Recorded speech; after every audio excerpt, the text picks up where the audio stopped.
സയ്യിദും മസൂദ് അസറും സുരക്ഷിത കേന്ദ്രത്തിലേക്ക് മാറി എന്നുള്ളത്. പക്ഷേ മറ്റൊരു തന്ത്രം കൂടി പാകിസ്ഥാൻ പയറ്റാറുണ്ട്. ആളുകൾ തിങ്ങിപ്പാർക്കുന്ന സ്ഥലത്തേക്ക് ഇവരെ മാറ്റും, ഇല്ലേ? അപ്പോൾ ഇന്ത്യയുടെ ആക്രമണം ഉണ്ടായാൽ തന്നെ സിവിലിയൻസ് കൊല്ലപ്പെടും. അപ്പോൾ ആ കാര്യത്തിൽ ഇന്ത്യ പിന്നോട്ട് പോകും. ഇന്ത്യ അങ്ങനെ സിവിലിയൻസ് കൊല്ലപ്പെടുന്ന ഒരു ഉദ്യമത്തിന് ഇന്ത്യ തയ്യാറാകാറില്ല. ER രാകേഷ് ചേരുകയാണ് കൂടുതൽ വിവരങ്ങളുമായി. രാകേഷ്, മസൂദ് അസർ എന്ന കൊടും ഭീകരന്റെ 10 കുടുംബാംഗങ്ങൾ കൊല്ലപ്പെട്ടു എന്ന വാർത്ത സ്ഥിരീകരിച്ചതാണല്ലോ. പക്ഷേ മസൂദ് അസറിനെ കുറിച്ച് എന്തെങ്കിലും കാര്യങ്ങൾ പുറത്തു വരുന്നുണ്ടോ? ഈ പറയുന്ന മർക്കസ് സുബാനുള്ള തകർത്ത് തരിപ്പണമാക്കിയതിന്റെ ദൃശ്യങ്ങളുമുണ്ടല്ലോ. മഞ്ജുഷ, ഏതായാലും ബഹാവൽപൂരിലെ ആസ്ഥാനം ജെയ്ഷെ മുഹമ്മദിന്റെ ആസ്ഥാനമാണ്. അവരുടെ കോംപ്ലക്സ് ആണ്, പ്രത്യേകിച്ച് വലിയ സുരക്ഷയൊക്കെ ഒരുക്കിയിട്ടുള്ള ഒരു കോംപ്ലക്സ് ആണ്. അവിടെയാണ് ഇപ്പോൾ ഏതായാലും സൈന്യം ആക്രമണം നടത്തിയെന്ന കാര്യം സ്ഥിരീകരിച്ചത്. ഏതായാലും ഈ ആക്രമണത്തിൽ 10 പേർ കൊല്ലപ്പെട്ടു എന്നാണ് ഇപ്പോൾ പുറത്തു വരുന്ന വിവരങ്ങൾ, ലഭ്യമാകുന്ന സൂചനകൾ. അതിലൊന്ന് ഇന്ത്യ തിരയുന്ന മൗലാന മസൂദ് എന്ന് പറയുന്ന ജെയ്ഷെ മുഹമ്മദ് എന്ന് പറയുന്ന ഭീകര സംഘടനയുടെ സ്ഥാപകൻ ആയിട്ടുള്ള മൗലാന മസൂദ് അസറിന്റെ മൂത്ത സഹോദരിയും സഹോദരി ഭർത്താവും ഉൾപ്പെടെ 10 പേർ കൊല്ലപ്പെട്ടു എന്ന വിവരമാണ് ഇപ്പോൾ ലഭിച്ചുകൊണ്ടിരിക്കുന്നത്. മാത്രവുമല്ല, ഇവരുടെ ഈ കോംപ്ലക്സിലെ പല കെട്ടിടങ്ങളും തകർന്ന നിലയിലാണ്. ഈ കോംപ്ലക്സ് എന്ന് പറയുന്നത് ഏതാണ്ട് 18 ഏക്കർ ആണുള്ളത്. അവിടെ മതപഠന കേന്ദ്രങ്ങളുണ്ട്, ഒപ്പം തന്നെ ഭീകര പരിശീലന കേന്ദ്രങ്ങളുണ്ട്, സ്വിമ്മിംഗ് പൂളുണ്ട്, അങ്ങനെ ജിംനേഷ്യമുണ്ട്. അങ്ങനെ വലിയൊരു സംവിധാനത്തോടു കൂടി വലിയ സുരക്ഷയോട് കൂടി പ്രവർത്തിക്കുന്ന ഒരു 18 ഏക്കറിൽ വരുന്ന ഒരു കോംപ്ലക്സ് ആണ്. അവിടെയാണ് ഇപ്പോൾ ഏതായാലും സൈന്യം ഓപ്പറേഷൻ സിന്ദൂറിന്റെ ഭാഗമായി ആക്രമണം നടത്തിയിട്ടുള്ളത്. ഏതായാലും അതിന്റെ ദൃശ്യങ്ങളൊക്കെ തന്നെ പുറത്തു വന്നു കഴിഞ്ഞു. ഇനി മൗലാന മസൂദ് അസർ എവിടെ എന്നുള്ള ചോദ്യമാണ് ബാക്കിയുള്ളത്. കാരണം മൗലാന മസൂദ് അസർ 99 നേരത്തെ ജമ്മുവിലെ ജയിലിൽ കഴിഞ്ഞിരുന്ന ഭീകരനാണ്. പക്ഷേ ഒരു ഘട്ടത്തിൽ പ്രത്യേകിച്ച് കണ്ടഹാർ വിമാന റാഞ്ചിലുമായി ബന്ധപ്പെട്ട 178 ഇന്ത്യക്കാരെ അന്ന് ഭീകരർ റാഞ്ചുകയും അതിന്റെ ഭാഗമായി ഇയാളെ വിട്ടു നൽകേണ്ടി വരികയും ചെയ്തിരുന്നു ഇന്ത്യക്ക്. പിന്നീട് കണ്ടത് ഇന്ത്യയിൽ നിരവധി ഭീകരാക്രമണങ്ങൾക്ക് മൗലാന മസൂദ് അസർ ആസൂത്രണം ചെയ്യുന്നതാണ്. പ്രത്യേകിച്ച് 2001 പാർലമെന്റ് ആക്രമിച്ചു. അതിനുശേഷം ഇപ്പോൾ ഏറ്റവും ഒടുവിലാണെങ്കിൽ പുൽവാമയിൽ ആക്രമണത്തിൽ ജെയ്ഷെ മുഹമ്മദിന് വലിയ പങ്കുണ്ട്. 2016 പട്ടാൻകോട്ടിൽ, പഞ്ചാബിലെ പട്ടാൻകോട്ടിൽ സൈനിക താവളത്തിൽ ആക്രമണം നടത്തിയിട്ടുണ്ട്. അങ്ങനെ ഇന്ത്യക്കകത്ത് വലിയ ആക്രമണങ്ങൾ നടത്തുകയും പാകിസ്ഥാനിൽ നിന്ന് ഭീകരരെ ഇന്ത്യയിലേക്ക് റിക്രൂട്ട് ചെയ്യുകയും ചെയ്യുന്ന ഒരു ഭീകര സംഘടനയുടെ തലവനാണ് മൗലാന മസൂദ് അസർ. അപ്പോൾ ഏതായാലും കുടുംബാംഗങ്ങളടക്കം 10 പേർ ഇപ്പോൾ കൊല്ലപ്പെട്ടു എന്ന വാർത്തകൾ പുറത്തു വരുന്നു. മൗലാന മസൂദ് അസർ എവിടെ, ഈ സംഭവ സ്ഥലത്ത് അവിടെ ഉണ്ടായിരുന്നോ തുടങ്ങിയ കാര്യങ്ങളാണ് അറിയേണ്ടത്. ഏതായാലും മൗലാന മസൂദ് അസറിനെ കുറിച്ച് നിലവിൽ ഒരു തരത്തിലുള്ള വിവരവും ഈ ഘട്ടത്തിൽ ലഭ്യമായിട്ടില്ല. ഒരാഴ്ച മുമ്പ് ചില വാർത്തകൾ ഉണ്ടായിരുന്നുവല്ലോ, ഇന്ത്യയിൽ നിന്ന് ആക്രമണം ഉണ്ടാകും എന്നുള്ള ഭയപ്പാടിൽ ഹാഫിസ് സയ്യിദിനെയും മസൂദ് അസറിനെയും സുരക്ഷിത കേന്ദ്രത്തിലേക്ക് പാകിസ്ഥാൻ മാറ്റി എന്നുള്ളത്. അന്ന് ലാഹോർ അല്ലേ പറഞ്ഞു കേട്ടിരുന്നത്? ലാഹോറിലേക്ക് മാറ്റിയിട്ടുണ്ട് എന്നല്ലായിരുന്നു? ഹാഫിസ് സയ്യിദിന്റെ കാര്യത്തിലാണ് അന്ന് വാർത്തകൾ പുറത്തു വരുന്നത്. കാരണം ഹാഫിസ് സയ്യിദ് നിലവിൽ ഭീകര സംഘടനകൾക്ക് അല്ലെങ്കിൽ ഭീകര വിരുദ്ധ പ്രവർത്തനങ്ങൾക്ക് ഫണ്ട് ചെയ്തു, സാമ്പത്തിക സഹായം ചെയ്തു എന്ന കുറ്റത്തിന് 43 വർഷം തടവിൽ ശിക്ഷിക്കപ്പെട്ട് തടവിൽ കഴിയുകയാണ് ഹാഫിസ് സയ്യിദ്. അപ്പോൾ ഹാഫിസ് സയ്യിദിനെ വീട് തന്നെ ജയിലാക്കി മാറ്റിക്കൊണ്ടായിരുന്നു ഹാഫിസ് സയ്യിദിനെ പാർപ്പിച്ചിരുന്നത്. പക്ഷേ അതിനുശേഷം പാക് സൈന്യത്തിലെ മുൻ ഉദ്യോഗസ്ഥർ, പ്രത്യേകിച്ച് ഇന്ത്യയുടെ ഒരു തിരിച്ചടി ഉണ്ടാകുമെന്ന ഘട്ടമൊക്കെ എത്തിയപ്പോൾ ഹാഫിസ് സയ്യിദിന്റെ സുരക്ഷ കൂട്ടുന്ന നടപടിയിലേക്കടക്കം പാക് സർക്കാർ കടക്കുകയായിരുന്നു. ഏതായാലും ഹാഫിസ് സയ്യിദുമായി ബന്ധപ്പെട്ട് അല്ലെങ്കിൽ ഹാഫിസ് സയ്യിദിന് ഇപ്പോൾ പാർപ്പിച്ചിരിക്കുന്ന ജയിലാക്കി മാറ്റിയിരിക്കുന്ന വീടിന് നേരെ ആക്രമണം സംബന്ധിച്ച വിവരങ്ങളൊന്നും തന്നെ ഉണ്ടായിട്ടില്ല. ഇന്ത്യൻ സൈന്യവും ഇപ്പോൾ ഏതായാലും ആ കേന്ദ്രം ആക്രമിച്ചു എന്ന് പറയുന്നില്ല. പക്ഷേ ജെയ്ഷെ മുഹമ്മദിന്റെ ആസ്ഥാനം തകർത്തു എന്ന കാര്യം സൈന്യം തന്നെ വാർത്താ സമ്മേളനത്തിൽ വ്യക്തമാക്കുന്നതാണ്. അപ്പോൾ അങ്ങനെ വരികയാണെങ്കിൽ മസൂദ് അസർ അവിടെ ഉണ്ടായിരിക്കുവാനുള്ള സാധ്യതയും ഏറെയായിരുന്നു അല്ലേ?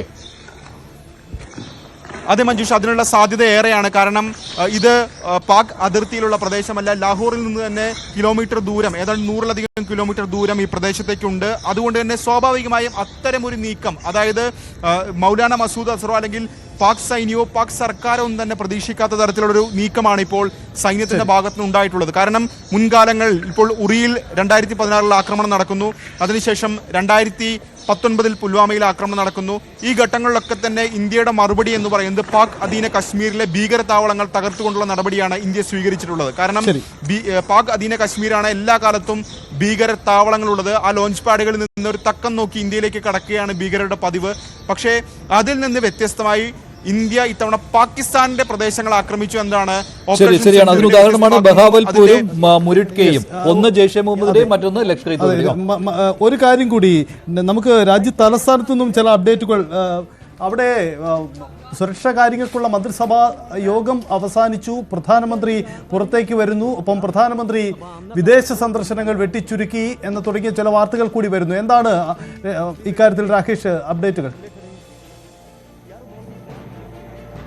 സജിത്ത്, ഏതായാലും CCS ഇപ്പോൾ അവസാനിച്ചു എന്ന വിവരങ്ങളാണ് ഈ ഘട്ടത്തിൽ പുറത്തു വരുന്നത്. കാരണം കേന്ദ്ര മന്ത്രിസഭ സുരക്ഷാ കാര്യങ്ങൾക്കുള്ള സമിതി ഇപ്പോൾ യോഗം ചേർന്നിരിക്കുകയാണ്. കാരണം ഇപ്പോൾ സുരക്ഷാ കാര്യങ്ങൾക്കുള്ള സമിതി ഇപ്പോൾ ഈ തിരിച്ചടിക്ക് പിന്നാലെയാണ് ഈ യോഗം ചേർന്നും വിലയിരുത്തുകയും ചെയ്യുന്നത്. കാരണം 22-ാം തീയതിക്ക് ശേഷം പഹൽഗാമിൽ ഭീകരാക്രമണം ഉണ്ടായതിനു ശേഷം ഈ സുരക്ഷാ കാര്യങ്ങൾക്കുള്ള സമിതി പിന്നീട് പലപ്പോഴായി ചേർന്നിട്ടുണ്ട്.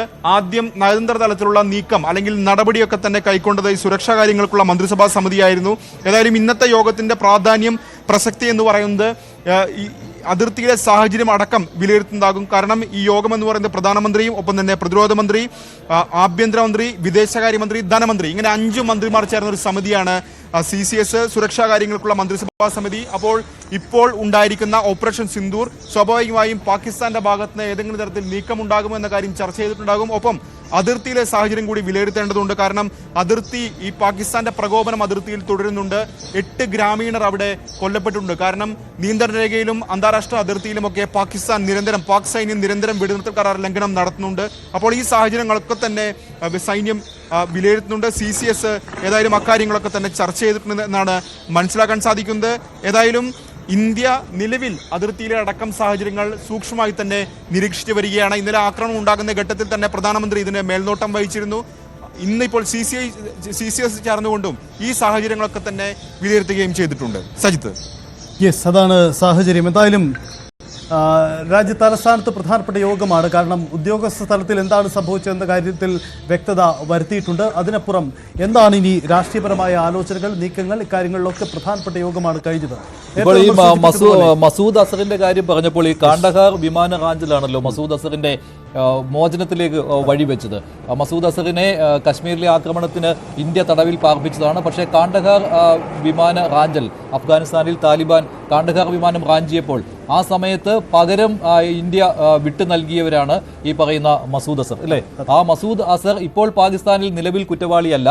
അതിനാൽ തന്നെ മസൂദ് അസർ ഈ പറയുന്ന മർക്കസ് സുബാനുള്ള അവിടെയാണ് താമസിച്ചു വന്നിരുന്നത്. അവിടെയാണ് കുടുംബാംഗങ്ങളുമൊത്ത് താമസിച്ചിരുന്നത്. ഇപ്പോൾ കാണുന്ന ദൃശ്യങ്ങൾ അന്നത്തെയാണ്, അല്ലെ? കാണ്ഡഹാർ വിമാന റാഞ്ചലും അതിന് പകരമായിട്ട് ഭീകരവാദികൾക്ക് ഇന്ത്യൻ ജയിലിൽ കഴിഞ്ഞിരുന്ന മസൂദ് അസറിനെ വിട്ടുകൊടുക്കുന്നതും, ഇല്ലേ? ആ ദൃശ്യങ്ങൾ ലോകത്തെ ഞെട്ടിച്ച ദൃശ്യങ്ങളാണ്. കാരണം ഒരു ഭീകരവാദിയെ വിട്ടു നൽകുന്നതിന് വേണ്ടി ഒരു വിമാനം തന്നെ റാഞ്ചി കൊണ്ടുപോയി മറ്റൊരു രാജ്യത്ത് കൊണ്ടുപോയി വിലപേശി ഒടുവിൽ വിട്ടുകൊടുക്കേണ്ടി വന്ന സാഹചര്യം അന്നത്തെ ഇന്ത്യൻ രാഷ്ട്രീയത്തിലേറെ ചർച്ച ചെയ്യപ്പെട്ടതാണ്. ലോകരാജ്യങ്ങൾക്ക് മുമ്പിലൊക്കെ അന്നേറെ ചർച്ച ചെയ്യപ്പെട്ടതാണ്. അതിൻ്റെ അന്നത്തെ ആ ദൃശ്യങ്ങൾ ആണിപ്പോൾ പ്രേക്ഷകർ കാണുന്നത്. ഇന്ത്യൻ എയർലൈൻസ് വിമാനമാണ് ഭീകരർ റാഞ്ചി എടുത്തു കൊണ്ടുപോയത്. ഒടുവിൽ അസദിനെ വിട്ടുകൊടുക്കണം എന്ന ഭീകരരുടെ ആവശ്യത്തിന് വഴങ്ങിക്കൊടുക്കേണ്ടി വന്നു. അങ്ങനെ ജമ്മു ജയിലിൽ കഴിഞ്ഞിരുന്ന അസദിനെ വിട്ടുകൊടുക്കേണ്ട അവസ്ഥയിലേക്ക് ഇന്ത്യക്ക് പോകേണ്ടി വന്നു. ഇപ്പോൾ മറുപടി പെഹൽഗാം സംഭവത്തിന്റെ പശ്ചാത്തലത്തിലുള്ള ഇന്ത്യയുടെ സൈനിക നീക്കം, അങ്ങനെയാണെങ്കിൽ കാണ്ഡഹാറിനുള്ള ഒരു പകരം ചോദിക്കൽ കൂടിയായി ഇതിനെ കാണാൻ കഴിയും. മസൂദ് അസർ എവിടെ എന്നുള്ള ചോദ്യം ബാക്കി നിൽക്കുകയാണ്. ഇന്ത്യ 1999 വിട്ടുകൊടുത്ത മസൂദ് അസർ കൊടും കുറ്റവാളിയാണ് എന്നുള്ളത് കൊണ്ട് ഇന്ത്യക്ക് വിട്ടു നൽകണം എന്ന് പലതവണ ആവശ്യപ്പെട്ടുകൊണ്ടുള്ള മസൂദ് അസർ പാകിസ്ഥാനിൽ നിലവിൽ കുറ്റകൃത്യമൊന്നും ഇല്ല എന്ന് പറഞ്ഞുകൊണ്ട് പാകിസ്ഥാൻ സർക്കാർ കൈ കഴുകിക്കൊണ്ടിരുന്ന മസൂദ് അസർ എവിടെ എന്നുള്ള ചോദ്യമാണ്. മസൂദ് അസറിന്റെ താമസ സ്ഥലം, ഹെഡ്ക്വാർട്ടേഴ്സ്, ഓപ്പറേഷണൽ ഹെഡ്ക്വാർട്ടേഴ്സ് ഇന്ത്യ തകർത്തിരിക്കുകയാണ്. അസറിന്റെ സഹോദരി കൊല്ലപ്പെട്ടു, ഭർത്താവ് കൊല്ലപ്പെട്ടു, 10 കുടുംബാംഗങ്ങൾ കൊല്ലപ്പെട്ടു എന്നുള്ള വാർത്ത ഇതിനകം സ്ഥിരീകരിച്ചു കഴിഞ്ഞു. ഇതാണ് ആ ദൃശ്യങ്ങൾ. ഇവിടെയാണ് മസൂദ് അസറും കുടുംബാംഗങ്ങളും താമസിച്ചിരുന്നത്.